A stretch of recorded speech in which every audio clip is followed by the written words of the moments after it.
Season 2, Episode 8. You too, Brutus? JB came through the door at home. Good day at work, said his wife. He walked over to her and gave her a kiss. Not bad, he said. The usual. There's a letter for you on the kitchen table, she said. It's strange. It's all in red. He walked through to the kitchen. The red letter had LRRC on the outside. It's from the LRRC, he shouted so that she could hear. I'll bet it's an advert trying to get me to join again. Why don't you? She said. All the rest of them have joined. Do you not feel like you're missing out? Nah, he said non-committally. He still could not put his finger on exactly why he didn't join. He just felt like he was being pushed around, and he didn't like to be pushed around. Maybe it was as simple as that. Oh, I almost forgot, she shouted. Camo rang. Said to give him a call when you were in. He doesn't often ring now. I wonder what it's about. Bet it's about joining the LRRC. Probably, he shouted. Cup of coffee? Could I have a tea? She shouted. He set the tea and coffee up, and while the kettle boiled, he dialed Camo's number. Wonder why he dialed the house phone and not phoned or messaged on the mobile, he thought. Hello, buddy, said Camo. All right, Camo, he said. How did the race go? Well organised again? Yeah, he said. 1 or 2 hiccups. Oh, yeah, said JB. Trouble in paradise again? Well, you know last time there were runners like yourself who'd already paid but weren't members, but turned up and ran anyway, he said. Yeah, said JB, following the train of thought.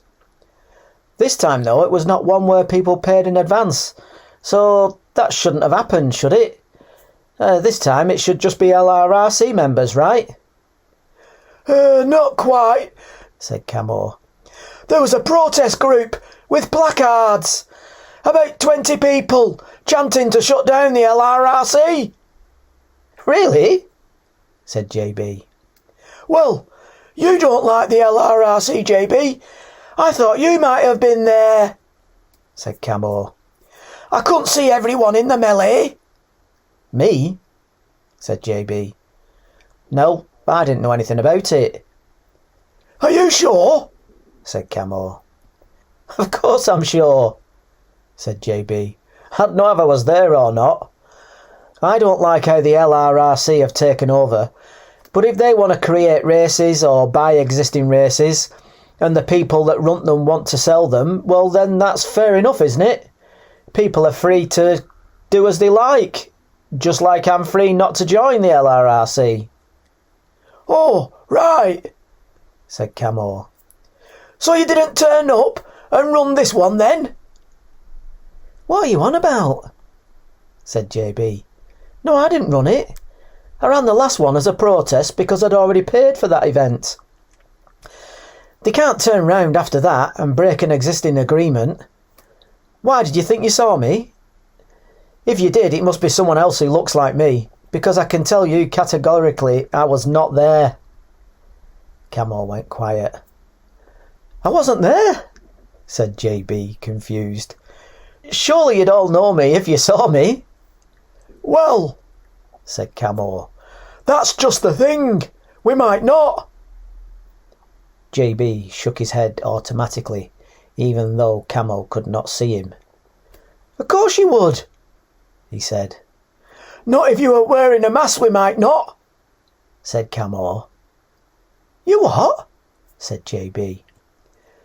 There was a group of runners who showed up under fake names and ran in masks, said Camo deadpan. What? You're making it up, said JB. I am not, said Camo. There was a group of them. They had joined under fake names, so the race marshal had to let them run, as, technically, they were members. Of course, said JB, still not quite sure it was true. So what happened then? Well, said Camo, Mike Mouse won. What? Said JB. Camo carried on. With Baron Rothschild III in second place, and Scarlet Pimpernel got the winning ladies' time. What's that you say? Of course, everyone knows it was the Pinckneys in disguise.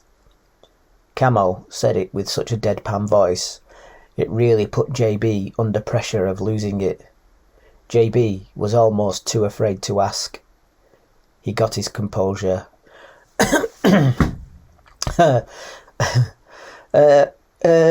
What masks did they wear? He asked. First was Mickey Mouse. Sorry, bit of a cough. And Camo carried on as before. And second was Albert Einstein.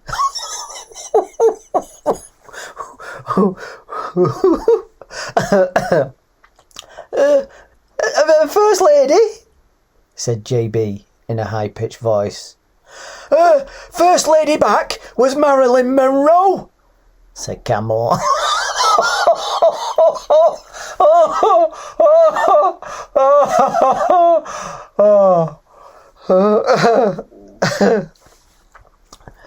JB howled, uncontrolled with laughter at the pictures created in his mind.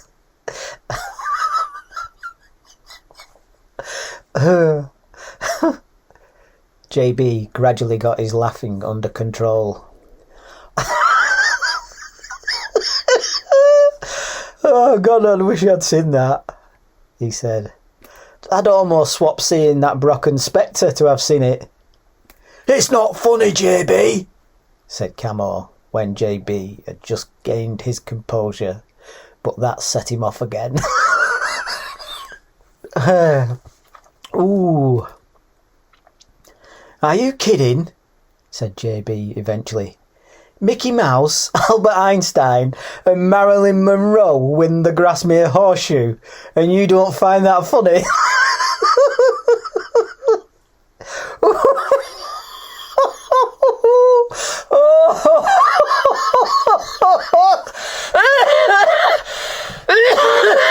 Oh God. It was Mike Mouse and Baron Rothschild III and Scarlet Pimpernel, actually, said Camo.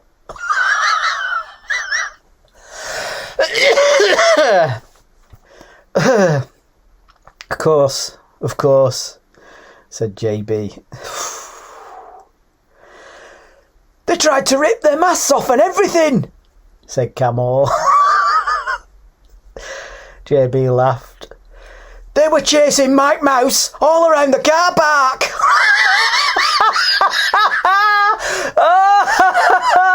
Oh, dear Lord.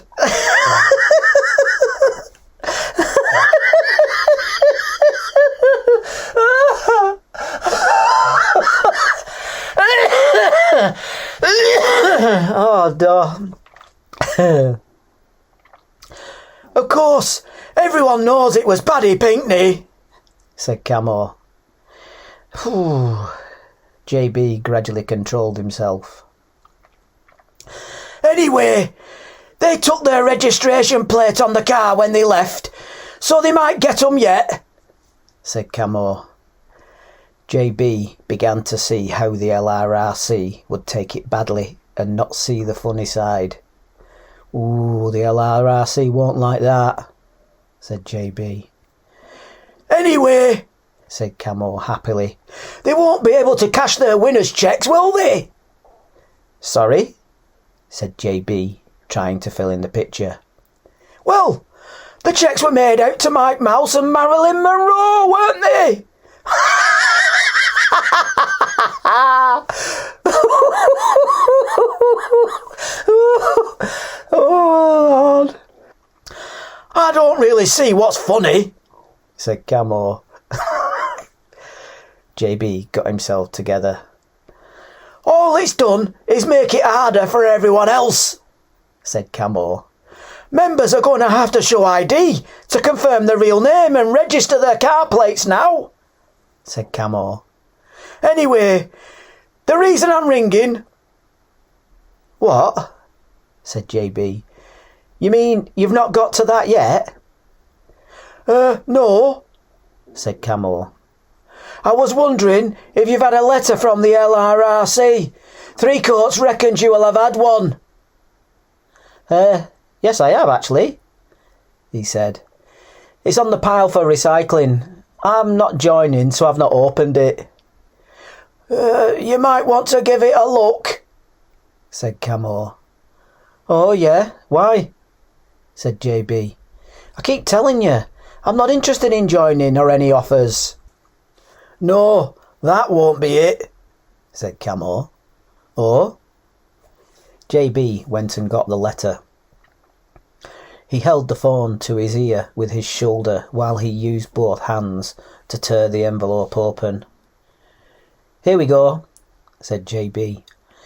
Dear Just in Time, on the 21st of April you attended and took part in the Old Bounty Flops Fell Race without authorised membership of the Little Red Running Club. As such, you are disqualified from attending any future LRRC accredited race. As of today's date, see head of paper, you must cease and desist attending any LRRC organised race. Please consider this a lifetime ban. Henceforth and henceforth, all points accredited to Fell and Munro National Championships will be deemed null and void. Any LRRC member who aids and abets your participation in future LRRC accredited races risks expulsion from the LRRC, a lifetime ban and disqualification from national championship races. There was a pause while he took it in. Well, that's a bit of a laughter killer, said JB. This looks like a standard letter, so I guess there'll be lots of fell runners receiving one of these. I told you not to mess with them, said Camo. I have to say, you did bring this on yourself, JB. Is that how you see it? Said JB, feeling his temper rising. Think of poor Yorkshire and the position you've put him in, said Camo. What do you mean? Said JB. Well, he's had a letter too, because he went with you to the Old Bounty Flops Fell race. He was seen arriving and leaving with you, said Camo. That's aiding and abetting. You're joking, said JB. They've not banned him, have they? No, but he's had a final warning, said Camo. Your little antics nearly got him debarred. That's one way to look at it, said JB. How else is there to look at it? Said Camo.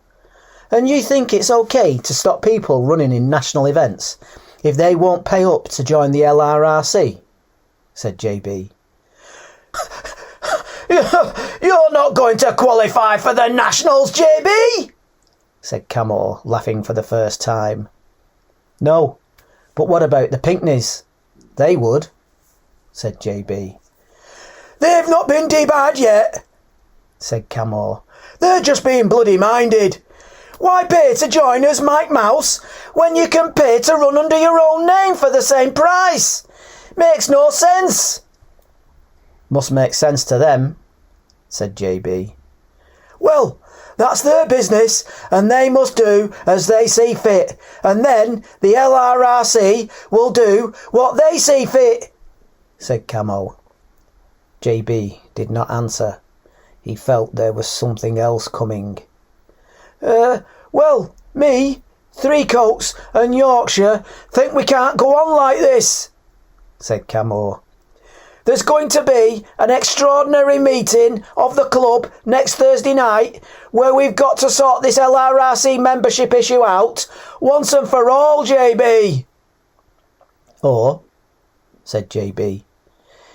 You three had a meeting without me, did you? And you were the one nominated to give me a call? Is that it? Well, no, said Camo. It wasn't exactly a meeting, not official like. We were just chatting and... Oh, come on, JB. You must know we were holding out dealing with you because we thought you'd come around, see sense and join. Well, you've ruined that now because you've gone and got a lifetime ban. What time? Said JB. Said Camo. What time next Thursday? He said. The usual, 7 o'clock, said Camo. As soon as Camo said the time, JB cut him off. He stood there thinking and his phone went. The caller ID said it was Camo. He cut the call off again. Camo got the message and did not ring again. His wife came wandering into the kitchen. That cup of tea is taking a long time, she joked. She saw his face and the smile dropped off her own. What's up? She said. Have a read of that, he said, passing her the letter. After she finished it, she looked up. It sounds like a solicitor's letter, she said. There's an extraordinary meeting of the club next Thursday, he said, and there'll only be one thing on the agenda. What's that? She said. Throwing me out, said JB. No, you think it will come to that? She said. What, after all you've been through and done together? Well, that's what's happening all right, said JB. Oh, I'm sure when it comes to it they will see sense, she said. I wouldn't count on it, he said. She looked concerned and he rubbed her arm. There is something I need to check out though, he said. Thursday, the fateful day, eventually came around. JB walked up early to the scout hut. He put the big brass key into the rickety door and turned it in the lock. He could feel the familiar shape and returned pressure of the internal metal parts through the solid key. The lock was old and worn, and you had to lift the barrel of the key halfway through the turn to get the misaligned parts to rotate. He had done the familiar trick 100 times without really noticing it, but now it flushed in his mind with an importance. I wonder if that'll be the last time I do that, he thought. He did the little routine of things to get the room ready, the lights, the chairs round the table, filling the kettle and turning it on. He had brought a little carton of milk to see them through the meeting. He made himself a mug of tea and sat down. The notepad and pen in his back pocket felt uncomfortable pressing against the already uncomfortable hard plastic chair. He took the pad and pen out and placed them in front of him on the table. Then he sat there to wait. Little thoughts tried to stir in his mind. What do I start with? What if they say this? Or what if they say that? What if this happens instead? He stifled all the thoughts and froze his mind. I know what I've got to say, he thought. In the silence he could hear the little birds twittering outside the windows in the nearby blossom trees. For a few moments he listened to them, a timeless relaxing noise that every ancestor before has sat and listened to also, and it was like he could feel their reassuring presence. Time seemed to take on an elastic quality and stretch out, and he sat there almost hypnotised, thinking and hearing nothing. Unsure of exactly how much time had passed, he came back into the present. He heard the scuffled walking of feet on the gravel path outside, and muffled voices. The voices and footsteps stopped at the sight of the light on and the door unlocked.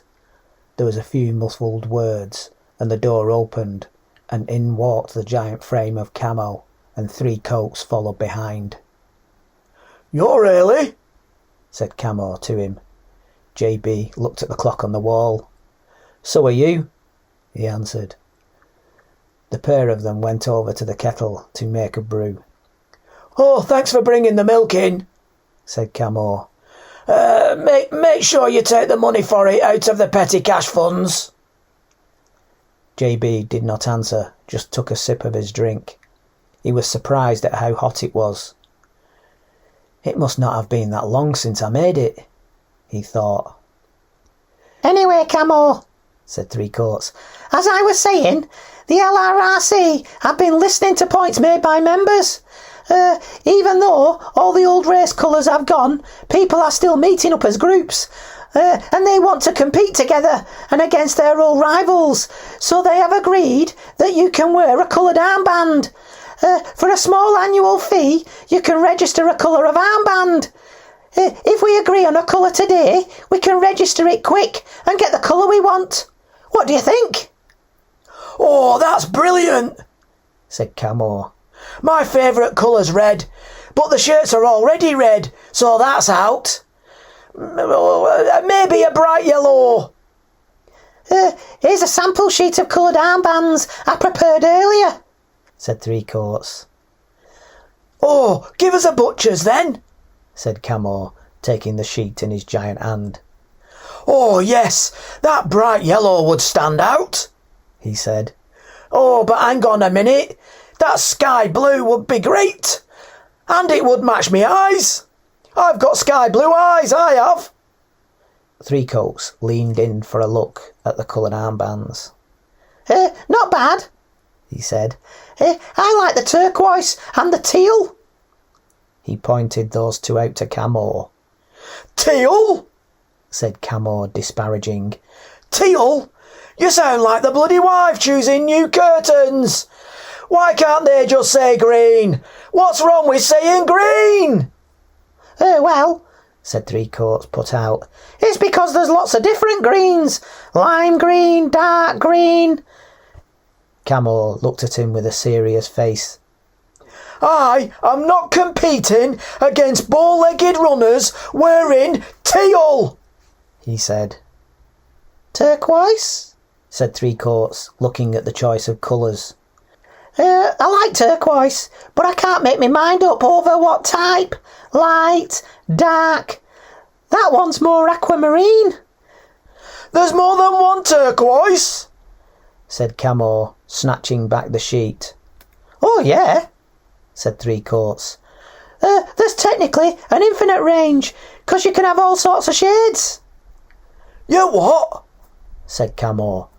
That's messing with me head, that. JB laughed. What? Said Three Coats. You can't see what's happened, said JB.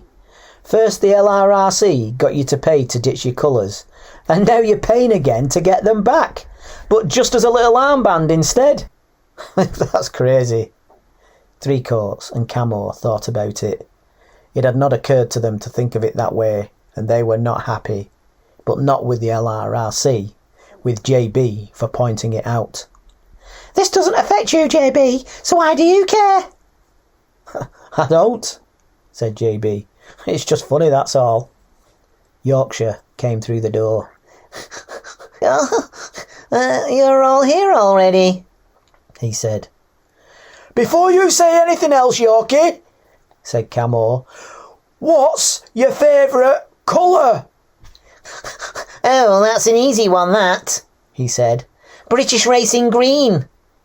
Camo and Three Coats looked at each other with big grins on their faces and gave each other a high five. That's the one, said Camo in a very satisfied voice. The Lungsdale Fell Runners racing in British Racing Green. That's perfect, that. Why didn't I think of that? What's this? Said Yorkshire. Three Coats and Camo explained about the armbands, and they all agreed British Racing Green was the way to go. Now what shade of British Green should we go for? Said Three Coats. Camo's face dropped. What's that? No, it can't be. I've got to the age of 52 and now you're telling me there's more than one British racing green? Camo put his head down and pressed his hands to his ears. La la la la la la, he said in a sing-song fashion. What's up with Camo? Said Yorkshire. He doesn't like it when there's more than one, said Three Coats. Yorkshire put his hand on Camo's arm and he looked up. It's okay, Camo, he said. I know the true British racing green. The others are just cheap knockoffs. Leave it with me and I'll sort it out. Oh, thank heavens for that, he said. So there is only one British racing green? Of course, said Yorkshire. JB saw Yorkshire do the childish thing of crossing his fingers under the table to cancel out the curse brought on by telling a little white lie. I've got more news, said Three Coats, smiling. I wanted to wait until Yorkshire got here to tell you. What's it, Three Coats? Said Yorkshire. The LRRC have taken over another 10 of the biggest fell races, he said. That's 11 of the 12 qualifying events for the national championships now. The only one they don't have is the one run by the Pinckneys. Something about its ancient constitution they have to sort out, but it won't be long before they have that one as well, I'll bet. Won't make any difference, said Camo, shrugging. You won't even notice anything different at all, except for the change of shirts. Well, I don't know what these protests are about. And there's another thing, said Three Coats, almost proudly.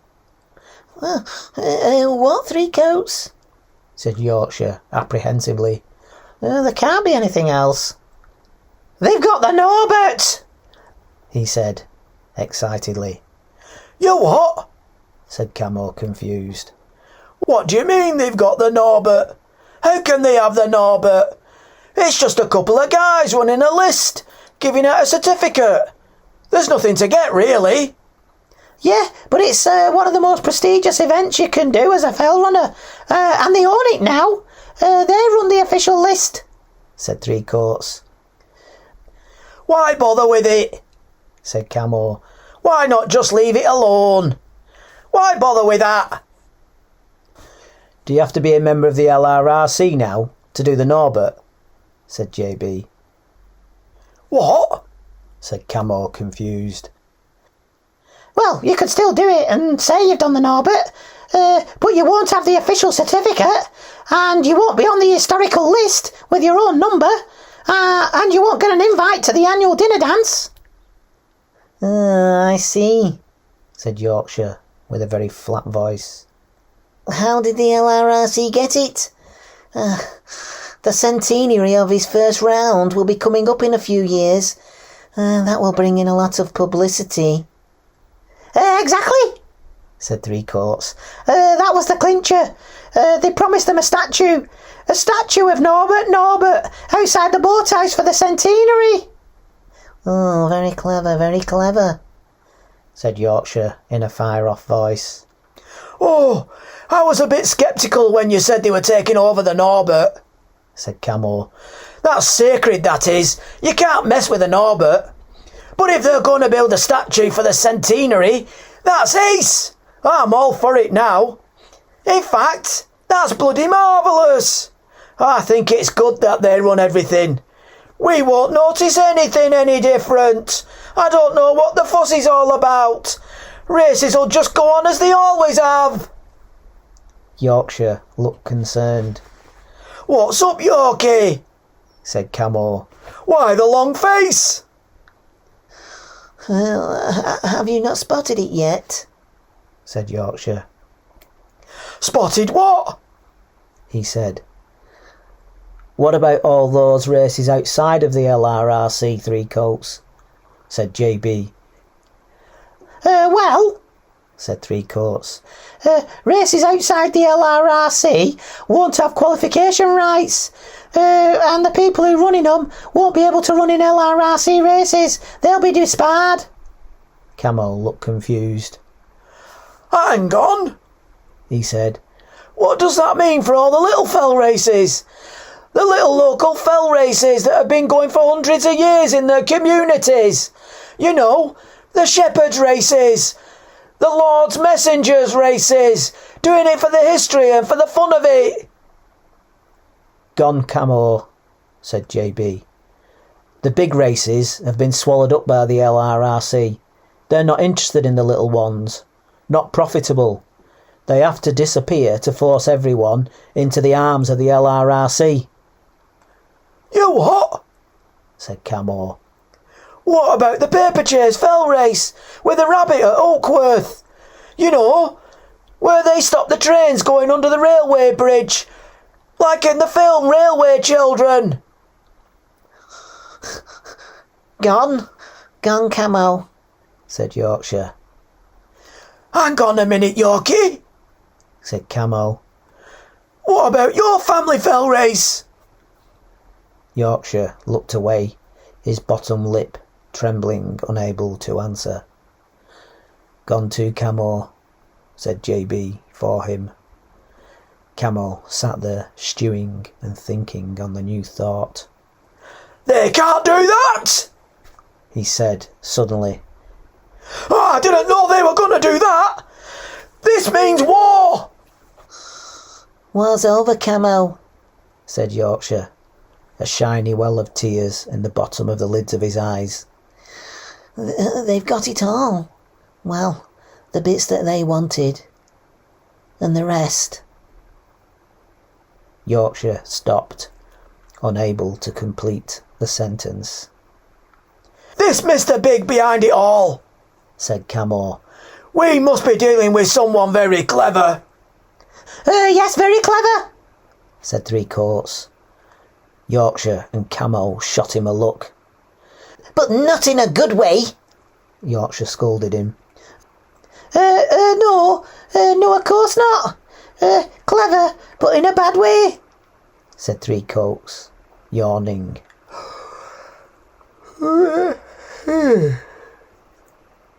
JB resisted the contagious urge to yawn. Tired, Three Coats? Said JB. Yeah, I am a bit, JB, he said. Been working all hours. Got a big IT project on at work at the moment. I'm so busy and tired, I can't get all my miles in. I'm getting behind on my training. Anyway, don't we have something to discuss, everyone? You know, the agenda item.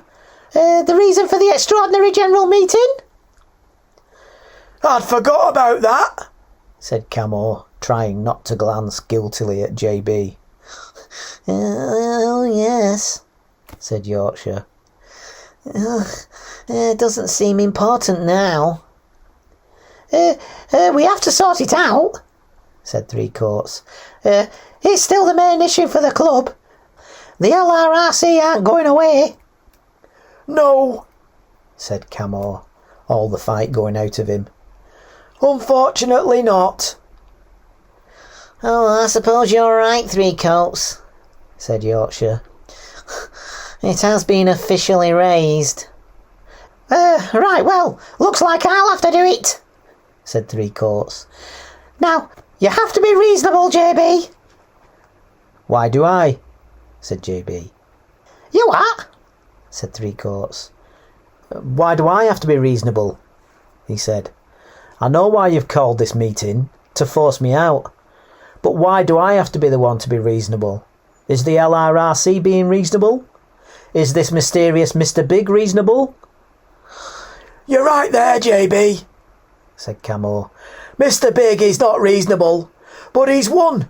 And if you don't leave, we can't run in any event. That's the horrible choice you and Mr. Big have left us with. What are we supposed to do, JB? If you stay, there's no running anyway. You're a man of honour, JB, said Yorkshire. No one can deny that. There is an honourable sacrifice you can make here. Don't force us to ask for it, old friend. Et tu, Brute? Said JB. You too, Brutus? Yorkshire flushed. JB had a wry smile and humphed a simple noise. He looked each one of them in the face, and one by one they looked away. You are right, Yorkshire. Mr. Big is pretty clever, he said. He seems to know our every move. It's almost like he's stood right here with us now. In fact, I have evidence that the amateur fell running killer is in our very presence. What? Preposterous! Said Yorkshire, looking around nervously at Three Coats and Camo. That's slander, that is, said Three Coats. A last desperate throw of the dice to save your own skin. It's die, said JB. You what? Said Three Coats. It's not dice. A single dice is called a die. Dice is plural, said JB. Snorted Three Coats. No one likes a clever clogs, JB. Who exactly are you accusing, JB? Said Camo with an angry tone. They all four looked from one to another suspiciously. There was a long, stifling pause. Camo was the first to crack, looking accusingly at Yorkshire. What did Shakespeare say? Methinks he doth protest too much. Is it you, Yorkshire? Have you been stringing us along all this time, while you do the dirty on us behind our back? That's a vicious slur, Camo, said Yorkshire. My hurt is genuine, and you have just taken it to a new low, turning on me. Where is your evidence? I bet he doesn't have any, said Three Coats.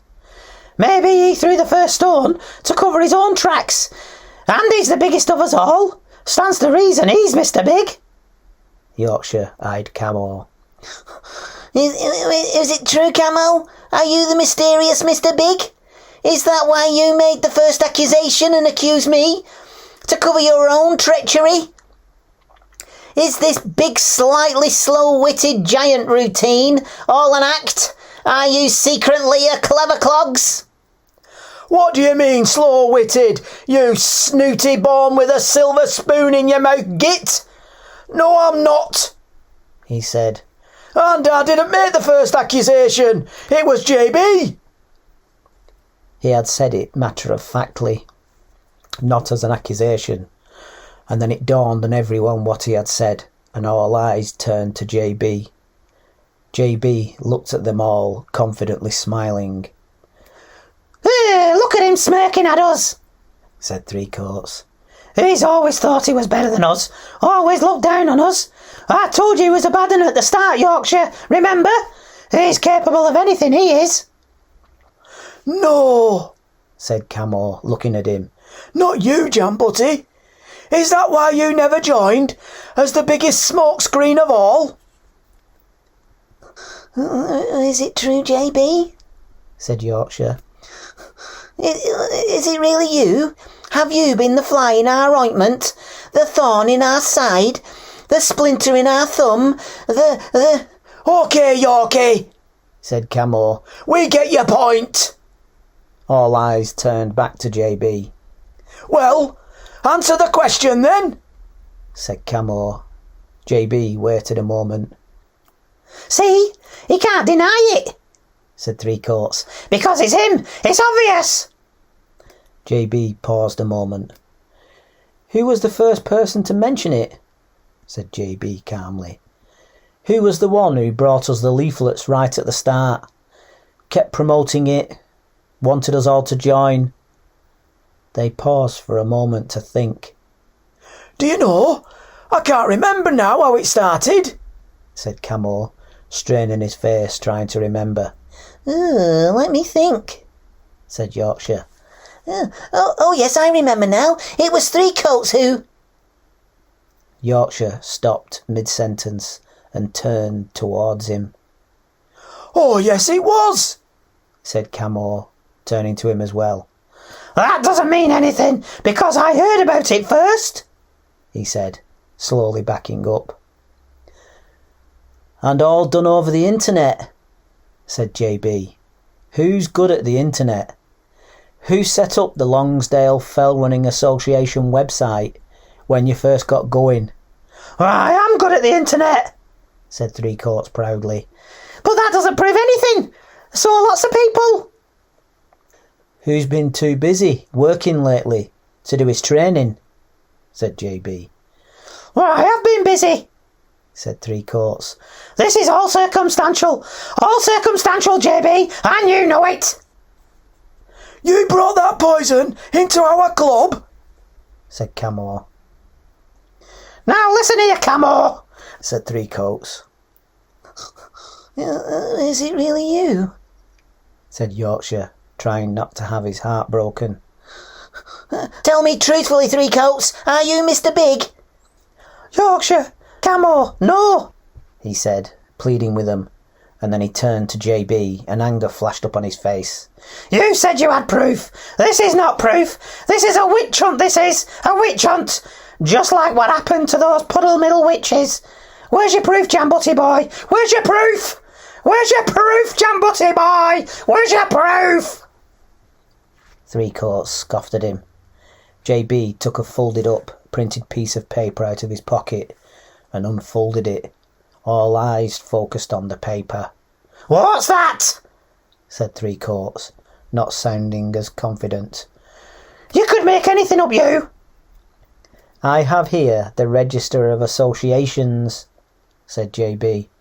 "It took a lot of work to follow the trail, but here it is. Little Red Running Club is the registered association." "That's nothing to do with me," said Three Coats. "Which in turn is registered to one Snufflepuss Association," said JB. "Snufflepuss, a certain person's pet name for a beloved wife?"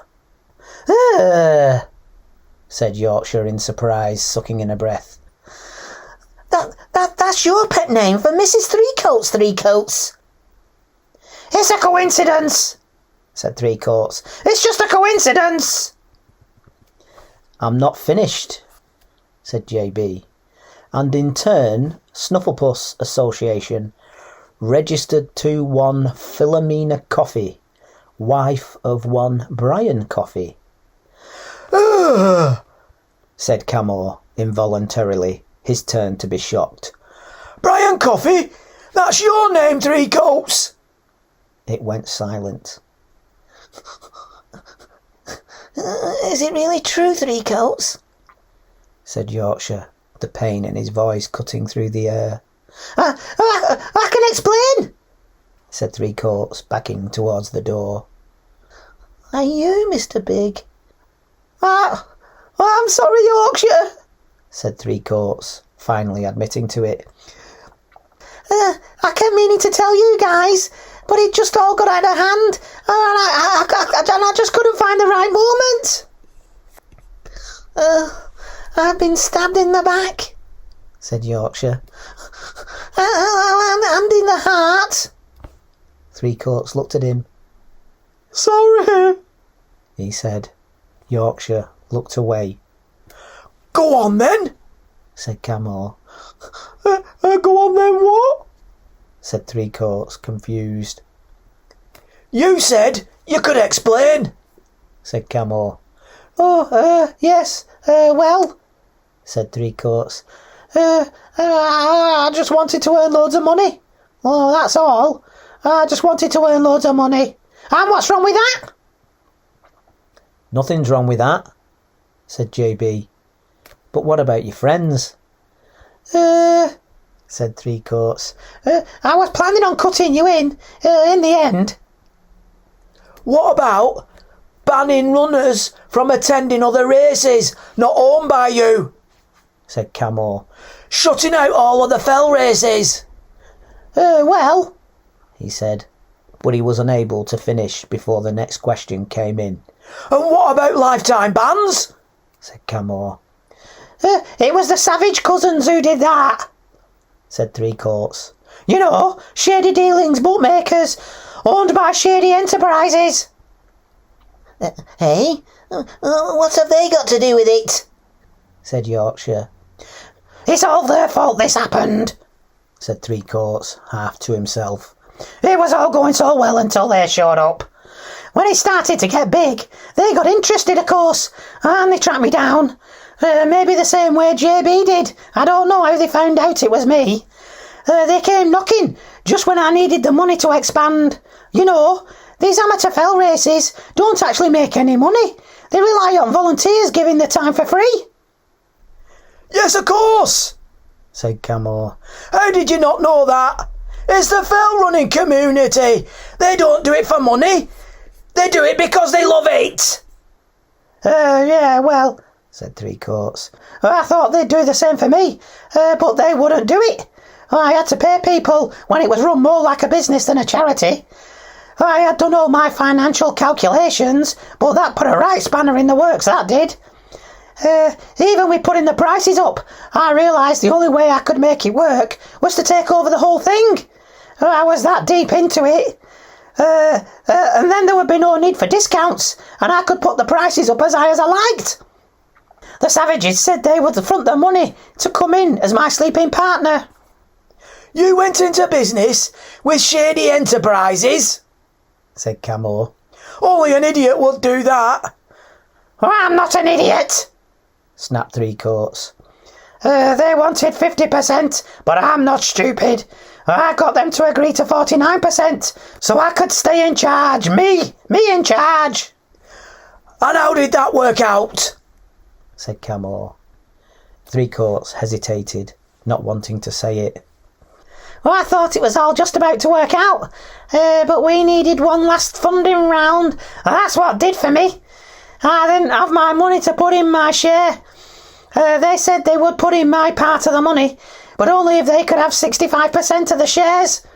They said 35% of something is better than 51% of nothing. Well, I hated to do it, but I had no choice. No choice! Of course, after that, Shady Enterprise started taking over, didn't they? It was them that made all these harsh decisions, and I could do nothing about it. Oh, yeah, said Camo, disbelieving. It's true, said Three Coats. They even openly told me what they were up to. They said the fell running was never going to make any money. Hang on, said Camo. Why did they do it then? If they were never going to make any money and they knew it. Oh, they were going to make money, said Three Coats. Bags of it. How? Said Camo. I think I know, said JB. They all turned to him as he had not spoken for a while. Oh, said Camo. What is it, JB? said Yorkshire. How are they going to do it? Of course, you've had longer to think about it. What do they do? said JB. The bookies! Gambling, said Yorkshire. But of course. Hang on. But how does owning the races make any difference, JB? Do they plan on fixing the races? They already have, said JB. Yes, he's right, they have, said Three Coats. How? How? said Camo and Yorkshire together. The Pinckneys, said JB. Of course, said Yorkshire. How stupid of me not to spot it. The Pinckneys have been the reason they have not been making any money these last few years. Everyone bets on them and makes a few easy pounds. These bookies have been gradually bled dry. With them out of the way, the field would be wide open and they would get back to making money. They don't need to make a penny from the actual fell races. The races are just incidental to the gambling. Exactly, said JB. How wickedly clever! Hang on, said Camo. You mean this whole thing, this whole shake-up of the entire fell running clubs, the calendar, the races, this whole entire thing has been about one little thing, just getting the Pinckneys out of the picture? Well, looks like it, said Yorkshire. How did they know the Pinckneys would refuse to join, though? Said Camo. They probably didn't know for sure, just guessed they would, said JB. But they knew once they won the races, they would be able to force them out one way or another. They could always find a way to provoke the Pinckneys. They're the most traditional and proud fell running family, which is great, but all shady enterprises had to do was mess with tradition until they couldn't stand it. You can always provoke someone who is proud and get a strong reaction compared to someone who has no pride at all. Three Coats shifted uncomfortably, taking that as a sly dig at him. But you never joined either, said Camo to JB. Were you too proud to do it? Did they provoke you, and now you're banned for life? JB shrugged. Maybe. But the hills are still there. I've still got the right to roam free over them. They haven't been able to take that away. It went quiet, everyone thinking it over in their own way, until all thoughts turned back to Three Coats, and they all found themselves looking at him. It was just the same old pyramid scheme under it all, said JB. A Ponzi scheme like every other get-rich-quick idea. Yes, it was, really, said Three Coats, almost crying and feeling sorry for himself. I'm stuck working for them now. I couldn't put any more money in, so I was liquidated out of my own idea. They own it all now, and I have to work for them for 3 months on the IT for free. It's worse than you know. If they don't get a complete takeover and get the Pinckneys out, the whole thing's going to collapse. What? It could be the end of fell running, said Camo. Well, yeah, said Three Coats. Shady enterprises have got the fell running community over a barrel, and they don't even know it. The LRRC, and so now all the fell races are technically bankrupt. They can shut the whole thing down any time they like. The only thing making any money is the gambling, and that's outside of it. They're only keeping it going so they've got something to bet on. But if anyone makes a move on them, they can shut off all the funds, and the fell races are all gone.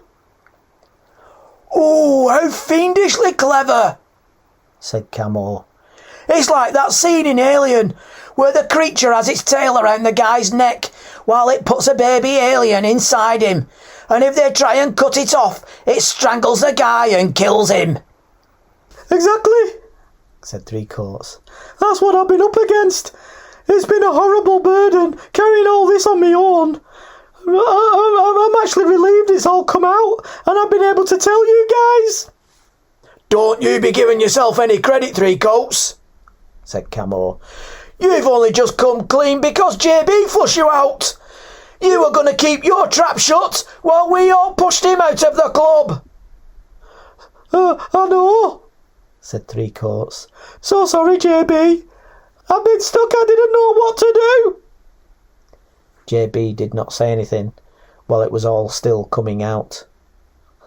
What have you done, Three Coats? said Camo. I know, he said. It all got too much for me. It all got completely out of hand. Camo was wearing his LRRC running top. He looked down at it in disgust and took it off over his head. He walked over to the bin and dropped it in. He walked back to his seat and sat down, folding his arms, completely unconcerned about being topless. It was all quiet. Yorkshire looked the one most affected. Yorkshire, said Three Coats. Won't you speak to me, Yorkie? Yorkshire glanced at him, tears in his eyes, and looked away. I don't know if I can, Brian, he said. Please don't call me Brian, said Three Coats. Give him time, Three Coats, said Camo. He's lost his family fell race because of what's happened. I tried, Yorkshire, said Three Coats. I really tried. I begged them to keep it going, but they said it wasn't economically viable. It wasn't a money-making scheme, Brian, said Yorkshire. It was a charity fell race! Yorkshire turned his back on him. I know, said Three Coats. Sorry. Everyone sat there silent. Right, well, said Three Coats. I'd better go because Philomena is waiting in the car. She's reading a Catherine Cookson. I said I wouldn't be long. I won't be around for a bit while I finish off the IT for the Savages. I'll cede my vote to Yorkshire, Yorkie. I'll see you around, guys. The door closed with its usual bang, but today it sounded louder and ominously final. When he was gone, Yorkshire put his hands on the table and slumped his shoulders. He'll be back, said Camo. It will all come good. You'll see, Yorkie. For a moment he did not answer. I don't know that it will, Camo, he said. You know, I've had my heart broken in the past, in the usual unrequited love kind of way. I thought I couldn't feel any worse than that, but that was actually quite pleasant, bittersweet, in comparison to how I feel now. I don't mind admitting that my heart's properly broken. No, that's not technically correct, actually. That would mean I still have a heart. It's more accurate to say that it feels like my heart has been stolen right out of my chest.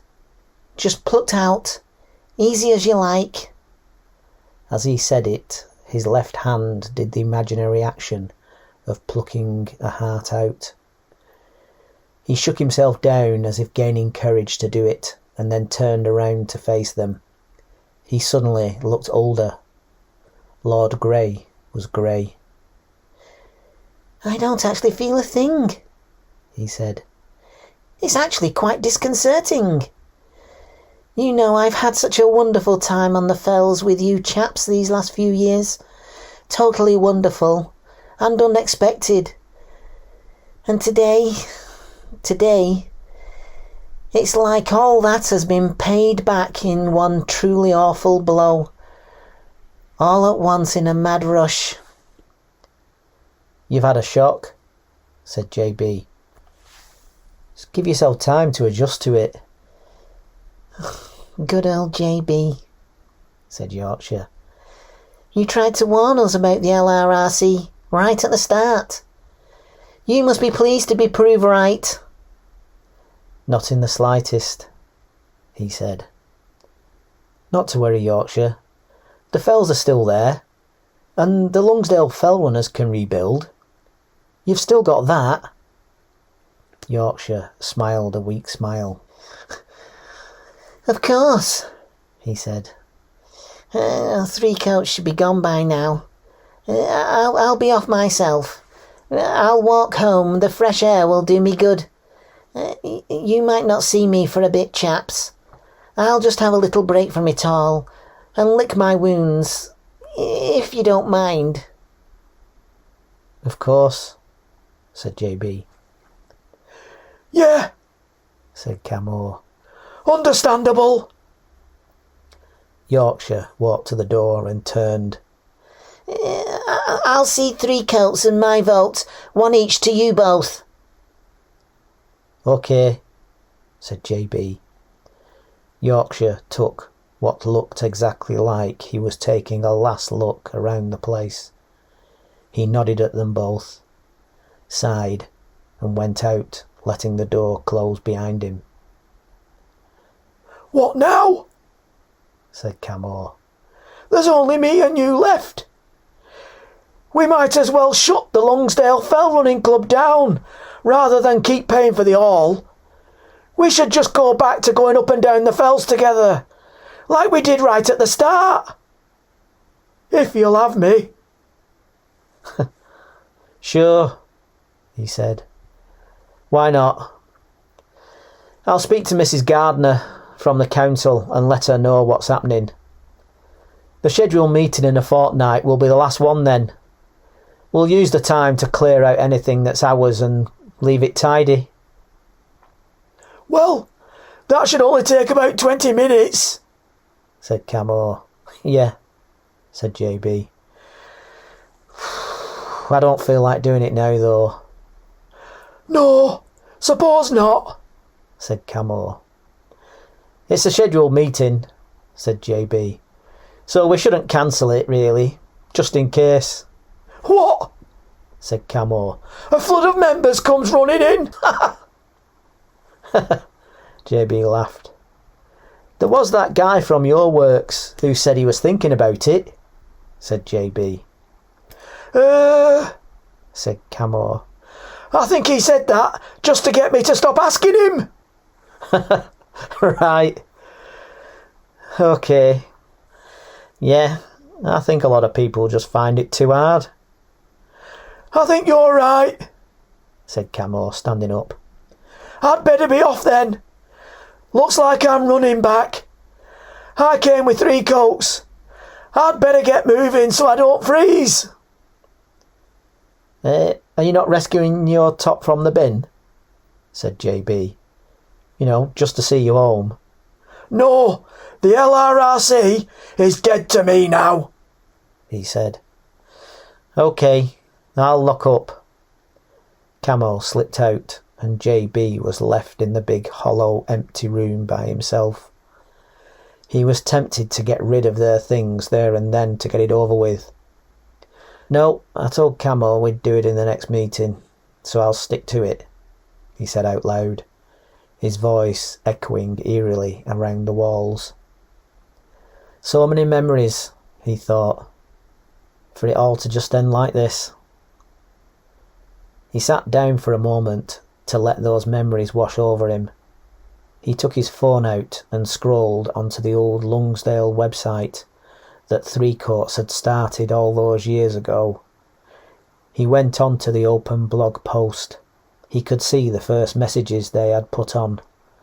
The enthusiasm and innocence of them stung in comparison to how he felt now. He wrote a message on the open board. This is to announce the final meeting of the Lungsdale Fell Running Association. He was going to leave it at that, but he could not resist putting a long paragraph lamenting the loss of the club, the takeover by the LRRC, and the sad loss of all the other little fell races and clubs, and a doomed way of life. It felt like a cry of frustration from a man alone on top of a mountain into an empty wilderness beyond. He clicked off his phone and went outside and put the brass key in the lock, remembering doing the same on the way in, but now the world had changed. He looked at his phone to see how long it had taken. About 40 minutes. Caw, he thought, that's just about the time it takes to get to the top of Old Duffer and back down again.